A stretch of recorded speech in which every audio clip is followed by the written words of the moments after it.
नमस्कार, राजस्थान दर्शन चैनल पर आपका स्वागत है। मित्रों, आज के वीडियो में आपको भगवान शंकर का स्वरूप माने जाने वाले संसार का दुर्लभ एकमुखी रुद्राक्ष के दर्शन करवाते हैं।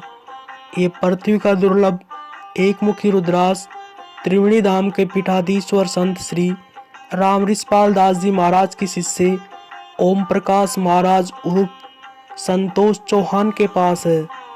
ओम प्रकाश महाराज उर्फ संतोष चौहान ने बताया कि ये पृथ्वी का दुर्लभ एकमुखी रुद्राक्ष है, जो संसार की समस्त कामनाओं को पूरा करके सुख शांति समृद्धि देने की अपार क्षमता रखता है। इसको धारण करने से समस्त पापों का नाश होता है और मुक्ति मोक्ष की प्राप्ति होती है।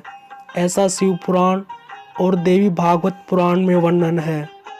इस चमत्कारी रुद्राक्ष से ओम प्रकाश महाराज के जीवन के प्राणघातक संकट रुद्राक्ष के चमत्कारिक प्रभाव से नष्ट हुए सुनते हैं। आइए मित्रों, चमत्कारी और दुर्लभ रुद्राक्ष की कहानी ओम प्रकाश महाराज उर्फ संतोष चौहान लाहार की जुबानी से ही सुनते हैं। मेरे यहाँ नेपाल से चलकर स्वामी विश्वानंद जी आए थे।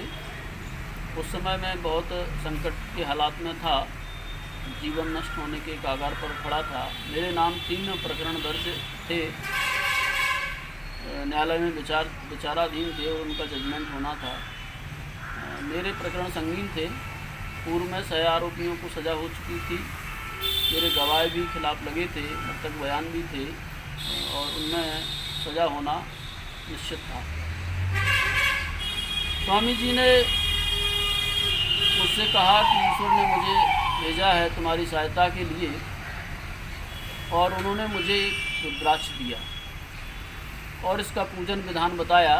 मैंने न्यायालय परिसर लाहौर में स्थित मनसापूर्ण हनुमान मंदिर पर उनके बताए विधान अनुसार रुद्राक्ष की साधना की, गायत्री मंत्र का जप किया, ओम नमः शिवाय का जप किया। जैसा उन्होंने बताया वैसी साधना की। प्रतिदिन 8 घंटे जप होता था। 8 महीने लगभग हमारी साधना चली। उसके बाद हमारा जजमेंट हुआ और हमें तीनों प्रकरणों में दोषमुक्त कर दिया गया। तत्कालीन न्यायाधीश महोदय ने, जिन्होंने हमें दोषमुक्त किया, उन्होंने सार्वजनिक रूप से बताया कि मुझे ईश्वर ने प्रेरणा दी, इसलिए मैंने संतोष को बरी किया।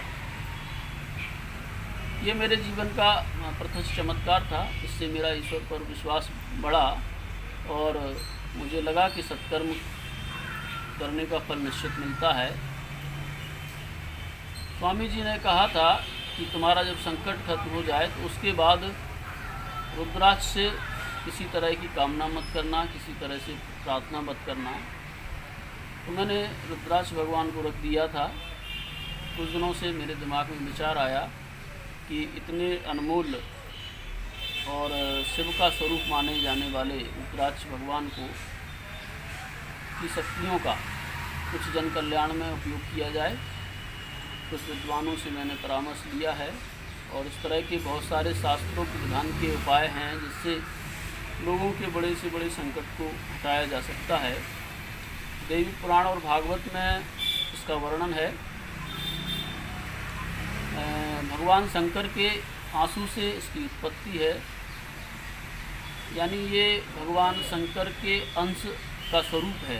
भगवान शंकर का प्रत्यक्ष स्वरूप है एकमुखी रुद्राक्ष, जो मिलना बड़ा दुर्लभ बताया जाता है। स्वामी जी के बताए अनुसार मैंने रुद्राक्ष भगवान से कोई कामना नहीं की। संकट खत्म होने के बाद उन्होंने कहा था कि जीवन में जो भी संकट आते हैं वो प्रारब्ध स्वरूप आते हैं और जिनको भोगना चाहिए।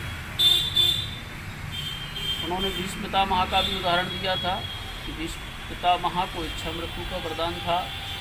यदि वो चाहते तो 6 माह तक कष्ट नहीं सहते बाणों की सैया पर, लेकिन जो पातक इस काया से हुई बिन भोगे छूटे ना कोई, उसका समाधान उनको भोगना है। तो मैंने रुद्राक्ष भगवान से कोई प्रार्थना व्यक्ति नहीं की, लेकिन जन कल्याण में हम इसका उपयोग करेंगे, क्योंकि शास्त्रों में बहुत ऐसे प्रयोग हैं, बहुत ऐसी विधियां हैं रुद्राक्ष भगवान के द्वारा बड़े से बड़े संकट, बड़े से बड़े कष्ट को दूर किया जा सकता है।